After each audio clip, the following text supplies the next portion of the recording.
Está começando o episódio 51 do Pharma Podcast, o podcast do CRFC. E nesse episódio nós vamos conversar sobre a campanha CRFC em Cores, Fevereiro Roxo, mês de conscientização sobre o lúpus, Alzheimer e fibromialgia. Uma campanha de conscientização e importância de fazer o correto diagnóstico e tratamento. Eu sou Arlândia Nobre, atual presidente do Conselho Regional de Farmácia do Estado de Ceará, e hoje estou acompanhada pelos convidados especiais que compõem a nossa diretoria, doutora Vânia, doutor Flávio e doutor Marcelo. E aí, doutora Vânia, comenta pra gente como o lúpus se caracteriza. Quais são os seus principais sinais e sintomas? Como que eu posso reconhecer esse problema de saúde? O lúpus é uma doença autoimune, em que o sistema imunológico ataca erroneamente os próprios tecidos do corpo, afetando órgãos como a pele, articulações, rins, coração e cérebro. Os sintomas são fadiga, erupções cutâneas, dor nas articulações, febre, problemas renais, entre outros, podendo variar amplamente entre os pacientes. E é interessante também, doutora Vânia, dizer para nós quais os tipos de lúpus. Existem vários tipos de lúpus? Eu acho que essa é uma dúvida importante para a gente responder. Existem 4 tipos de lúpus, que se diferenciam de acordo com as particularidades da doença. Portanto, nós temos 4 tipos de lúpus. O lúpus sistêmico é o mais recorrente e acomete todo o organismo do paciente. Temos o lúpus discoide, que manifesta-se apenas na pele, com lesões avermelhadas em regiões como o couro cabeludo e o rosto. Em alguns casos, este tipo evolui para o tipo sistêmico. Nós temos lúpus induzido por medicamentos, provocado por drogas e ou remédios que provocam uma inflamação. Pode atingir apenas a pele ou o corpo todo. Normalmente, ele é temporário, pois os sintomas desaparecem após o desuso da substância causadora da condição. Temos também o lúpus neonatal, que é extremamente raro. Acomete os recém-nascidos de mães com lúpus. A mãe já possui a doença. Em geral, os sintomas desaparecem depois de alguns meses, embora o bebê possa desenvolver problemas cardíacos posteriormente.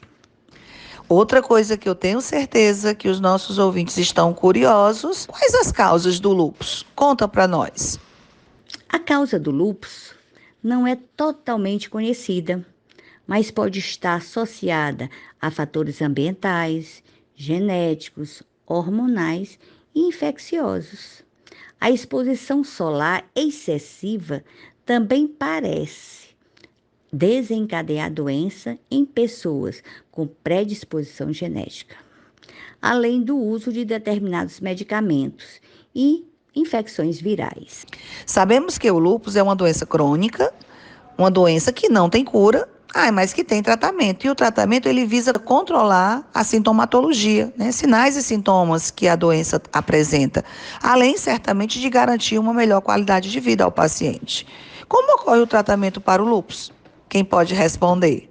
O tratamento do lúpus varia de acordo com cada tipo e gravidade da doença. Em alguns casos, pode incluir uso de protetor solar, anti-inflamatórios, corticoides, além de cremes e produtos tópicos para amenizar as lesões da pele, por exemplo. Quando o quadro é intenso, o médico também pode indicar imunossupressores para reduzir a ação do sistema imunológico. Obrigada, doutora Vânia, muito esclarecedora a sua participação. E agora vamos ficar com o doutor Flávio. Poderia falar sobre a doença de Alzheimer, sobre os principais sinais e sintomas? Como que a gente reconhece esse agravo? Olá, diretores e ouvintes. Evidentemente que posso sim, doutora Arlândia. A doença de Alzheimer é uma condição neurodegenerativa, progressiva, que afeta principalmente a memória e as funções cognitivas. É a forma mais comum de demência. Existe uma sintomatologia bem característica dentro dessa condição neurodegenerativa progressiva, que é a perda de memória, a confusão, a dificuldade em realizar aquelas pequenas tarefas cotidianas, além de alterações de humor e de personalidade. Seu nome oficial refere-se ao médico Alois Alzheimer. Foi o primeiro a descrever a doença em 1906. Ele estudou e publicou o caso de sua paciente, August Detter, que foi uma mulher saudável que, aos 51 anos, desenvolveu um quadro de perda progressiva de memória, desorientação, distúrbio de linguagem, como é conhecido, uma dificuldade de compreender e se expressar. E aí tornou-se incapaz de cuidar de si próprio. Após o falecimento da August aos 55 anos, o Dr. Alzheimer examinou seu cérebro e descreveu as alterações que hoje são conhecidas como características da doença. Estudos recentes demonstram que essas alterações cerebrais elas já estariam instaladas antes do aparecimento dos sintomas demenciais. Por isso, quando aparecem essas manifestações clínicas que permitem o estabelecimento do diagnóstico, diz-se que teve início a fase demencial da doença. Estima-se que existam no mundo cerca de 35 milhões de pessoas com doença de Alzheimer. No Brasil, há cerca de 1.200.000, a maior parte delas ainda sem diagnóstico. Como já sabemos, não existe cura para a doença de Alzheimer. Contudo, pesquisas científicas progridem na compreensão dos mecanismos responsáveis por essa enfermidade e no desenvolvimento de medicamentos para o tratamento, o que garante uma sobrevida maior e uma qualidade de vida melhor, mesmo na fase aguda da doença. Comenta um pouco sobre essa questão conosco. Agora vamos lá. O principal objetivo dos tratamentos para a doença de Alzheimer é aliviar os sintomas existentes, fazendo com que as pessoas consigam se manter independentes nas atividades da vida diária por mais tempo. Então, os tratamentos indicados, eles podem ser divididos em farmacológicos e não farmacológicos. Como, por exemplo, o tratamento farmacológico, uma das formas de tratar a doença de Alzheimer é utilizando medicamentos que inibam a degradação da acetilcolina, que é uma substância presente no cérebro que se encontra reduzida em pacientes com essa doença. Acredita-se que por isso provoque parte dos sintomas. Os inibidores da acetilcolinesterase ou também os anticolinesterases, como podem ser chamados, atuam na acetilcolina e são os medicamentos aprovados para uso no Brasil nos casos de demência leve e moderada. As medicações específicas e controladas, elas podem ser indicadas para o tratamento de sintomas comportamentais e psicológicos como a agitação, a agressividade, as alterações do sono, a depressão, a ansiedade, a apatia, delírios e alucinações. É importante que as doses e os horários das medicações prescritas pelo especialista sejam seguidas corretamente. É aí que o farmacêutico pode dar uma assistência, um cuidado melhor ao paciente com Alzheimer, acompanhando esse tratamento. Ou seja, as alterações ou reações não esperadas, isso nós chamamos de farmacovigilância ou acompanhamento farmacoterapêutico. Agora, o tratamento não farmacológico, segundo os dados apresentados pela Associação Brasileira de Alzheimer, ABRAS, mostram evidências científicas sobre o benefício de algumas atividades de estimulação cognitiva, social e física para a manutenção e preservação de habilidades que favoreçam a funcionalidade. Dessa forma, treinar funções cognitivas como atenção, memória, linguagem e orientação são essenciais para as pessoas portadoras da doença de Alzheimer. Isto porque os indivíduos que utilizam o cérebro de maneira mais ampla e frequente desenvolvem maior segurança ao praticar algumas atividades. Mas vale lembrar que é muito importante que a seleção, frequência e distribuição dessas tarefas sejam criteriosas e orientadas por um médico especialista. O intuito dos tratamentos não farmacológicos é fazer com que a pessoa consiga desenvolver atividades diárias, mesmo com os sintomas de Alzheimer, isso favorecendo, então, uma qualidade de vida para o paciente. Obrigada, doutor Flávio. Doutor Marcelo, seja muito bem-vindo ao nosso Pharma Podcast.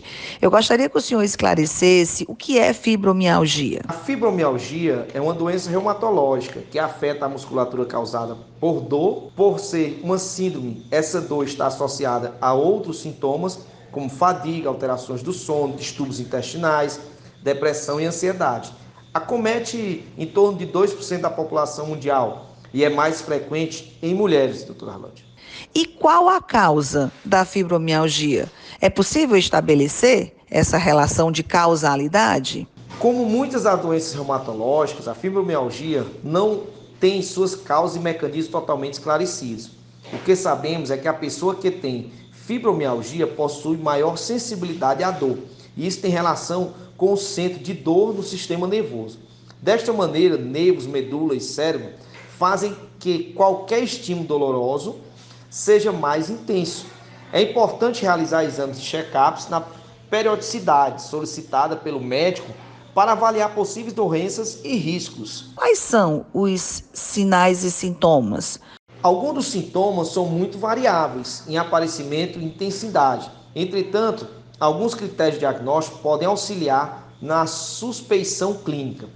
Dor por mais de 3 meses em todo ou qualquer parte do corpo, presença de pontos dolorosos na musculatura, 18 pontos pré-estabelecidos pode acontecer. Alterações do sono e fadiga, quadro de depressão, ansiedade, alterações do âmbito intestinal, alterações cognitivas como falta de memória ou concentração. E o tratamento? Como esse tratamento é feito?